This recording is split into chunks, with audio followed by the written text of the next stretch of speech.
Hello दोस्तों, नमस्कार। आप सभी के channel get pro yourself पर एक बार फिर से स्वागत है। दोस्तों, आज हम फिर से एक नई कहानी लेकर प्रस्तुत हैं। बेताल 25 पार्ट नंबर 5। दोस्तों, कहानी का शीर्षक है ज़्यादा पापी कौन। दोस्तों, चलिए कहानी शुरू करते हैं। दोस्तों, कहानी जहां से छुटी थी वहीं से शुरू हो रही है। कहानी नंबर 5 है। चलिए दोस्तों, स्टार्ट करते हैं। भोगवती नाम की एक नगरी थी। उसमें राजा रूपसेन राज करता था। उसके पास चिंतामणि नाम का एक तोता था। एक दिन राजा ने उससे पूछा, हमारा ब्याह किसके साथ होगा। तोते ने कहा, मगध देश के राजा की बेटी चंद्रावती के साथ होगा। राजा ने ज्योतिषी को बुलवाकर पूछा तो उसने भी यही कहा। उधर मगध देश की राजकन्या के पास एक मैना थी। उसका नाम था मदन मंजरी। एक दिन राजकन्या ने उससे पूछा कि मेरा विवाह किसके साथ होगा। तो उसने कह दिया कि भोगवती नगर के राजा रूपसेन के साथ होगा। इसके बाद दोनों का विवाह हो गया। रानी के साथ उसकी मैना भी आ गई। राजा रानी ने तोता मैना का ब्याह करके उसे एक पिंजरे में रख दिया। एक दिन की बात की तोता मैना में बहस हो गई। मैना ने कहा, आदमी बड़ा पापी, दगाबाज और अधर्मी होता है। तोते ने कहा, स्त्री झूठी, लालची और हत्यारी होती है। दोनों का झगड़ा बढ़ गया।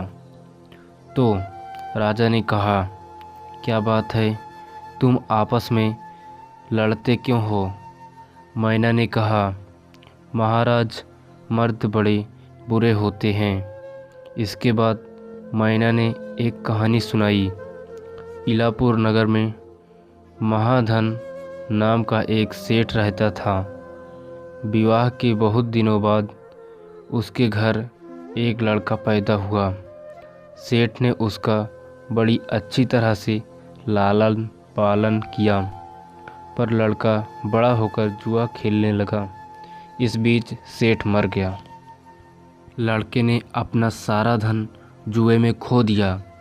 जब पास में कुछ न बचा तो वह नगर छोड़कर चंद्रपुरी नामक नगरी में जा पहुंचा। वहां हेमगुप्त नाम का साहूकार रहता था। उसके पास जाकर उसने अपने पिता का नाम का परिचय दिया और कहा कि मैं जहाज़ लेकर सौदागरी करने गया था। माल बेचा, धन कमाया, लेकिन लौटते समय समुद्र में ऐसा तूफान आया कि जहाज़ डूब गया और मैं जैसे तैसे बचकर यहाँ आ गया। उस सेठ के एक लड़की थी, रत्नावली। सेठ को बड़ी खुशी हुई कि घर बैठे इतना अच्छा लड़का मिल गया। उसने उस लड़के को अपने घर में रख लिया और कुछ दिन बाद अपनी लड़की से उसका ब्याह कर दिया। दोनों वहीं रहने लगे। अंत में एक दिन वहाँ से विदा हुए। सेठ ने बहुत सारा धन दिया और एक दासी को उनके साथ भेज दिया। रास्ते में एक जंगल पड़ता था। वहाँ आकर लड़के ने स्त्री से कहा, यहाँ बहुत डर है, तुम अपने गहने उतार कर मेरी कमर में बांध दो। लड़की ने ऐसा ही किया। इसके बाद लड़के ने कहारों को धन देकर डोले को वापस करा दिया और दासी को मारकर कुएं में डाल दिया। फिर स्त्री को भी कुएं में पटक कर आगे बढ़ गया। स्त्री रोने लगी। एक मुसाफिर उधर जा रहा था। जंगल में रोने की आवाज़ सुनकर वह वहां आया। उसे कुएं से निकालकर उसे घर पहुंचा दिया। स्त्री ने घर जाकर माँ बाप से कह दिया कि रास्ते में चोरों ने हमारे गहने छीन लिए और दासी को मारकर मुझे कुएं में ढकेल कर भाग गए। बाप ने उसे डांडस कर बंधाया और कहा कि तू चिंता मत कर, तेरा स्वामी जीवित होगा और किसी दिन आ जाएगा। उधर वह लड़का जेवर लेकर शहर पहुंचा। उसे तो जुए की लत लगी हुई थी। वह सारे गहने जुए में हार गया और उसकी बुरी हालत हुई तो वह यह बहाना बनाकर कि उसके लड़का हुआ है, फिर अपनी ससुराल चला। वहाँ पहुँचते ही सबसे पहले उसकी स्त्री मिली। वह बड़ी खुश हुई।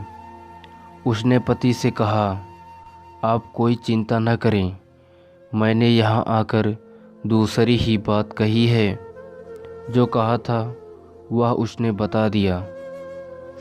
सेठ अपने जमाई से मिलकर बड़े प्रसन्न हुए और उन्होंने उसे बड़ी अच्छी तरह से घर में रखा। कुछ दिन बाद एक रोज़ जब वह लड़की गहने पहने सो रही थी, उसने चुपचाप छुरी से उसे मार डाला और उसके गहने लेकर चंपत हो गया। मैना बोली, महाराज, यह सब मैंने अपनी आँखों से देखा। ऐसा पापी होता है। आदमी राजा ने तोते से कहा, अब तुम बताओ कि स्त्री क्यों बुरी होती है। इस बात पर तोते ने यह कहानी सुनाई। कंचनपुर में सागर दत्त नाम का एक सेठ रहता था। उसके श्री दत्त नाम का एक लड़का था। वहाँ से कुछ दूर पर एक और नगर था, श्री विजयपुर। उसमें सोमदत्त नाम का सेठ रहता था। उसके एक लड़की थी। वह श्रीदत्त को ब्याही थी। ब्याह के बाद श्रीदत्त व्यापार करने परदेश चला गया। 12 बरस हो गए और वह न आया तो जयश्री व्याकुल होने लगी।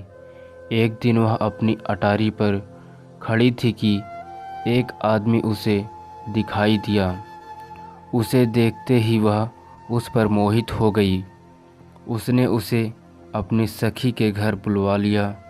रात होते ही वह उस सखी के घर चली जाती और रात भर वहाँ रहकर दिन निकलने से पहले ही लौट आती।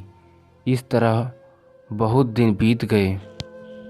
इसी बीच एक दिन उसका पति परदेश से लौट आया। स्त्री बड़ी दुखी हुई। अब वह क्या करे। पति हारा थका जल्दी ही उसकी आँख लग गई और स्त्री उठकर अपने दोस्त के पास चल दी। रास्ते में एक चोर खड़ा था। वह देखने लगा कि स्त्री कहाँ जाती है। धीरे धीरे वह सहेली के पास पर पहुंची। चोर भी पीछे पीछे गया। संयोग से उस आदमी को सांप ने काट लिया था और वह मरा पड़ा था। स्त्री ने समझा सो रहा है। वहीं आंगन में पीपल का एक पेड़ था जिस पर एक पिशाच बैठा यह लीला देख रहा था। उसने उस आदमी के शरीर में प्रवेश करके उस स्त्री की नाक काट ली और फिर उस आदमी की देह से निकलकर पेड़ पर जा बैठा। स्त्री रोती हुई अपनी सहेली के पास गई। सहेली ने कहा कि तुम अपने पति के पास जाओ और वहाँ बैठकर रोने लगो। कोई पूछे तो कह देना कि पति ने नाक काट ली है। उसने ऐसा ही किया। उसका रोना सुनकर लोग इकट्ठे हो गए। आदमी जाग उठा। उसे सारा हाल मालूम हुआ तो वह बड़ा दुखी हुआ। लड़की के बाप ने कोतवाल को खबर दी। कोतवाल उन सबको राजा के पास ले गया। लड़की की हालत देखकर राजा को बड़ा गुस्सा आया। उसने कहा, इस आदमी को सूली पर लटका दो। वह चोर वहाँ खड़ा था। जब उसने देखा कि एक बेकसूर आदमी को सूली पर लटकाया जा रहा है तो उसने राजा के सामने जाकर सब हाल सच सच बता दिया। बोला, अगर मेरी बात का विश्वास ना हो तो जाकर देख लीजिए, उस आदमी के मुंह में स्त्री की नाक है। राजा ने दिखवाया तो यह बात सच निकली। इतना कहकर तोता बोला, हे राजा, स्त्रियां ऐसी होती हैं। राजा ने उस स्त्री का सिर मुड़वाकर गधे पर चढ़ाकर नगर में घुमवाया और शहर से बाहर छुड़वा दिया।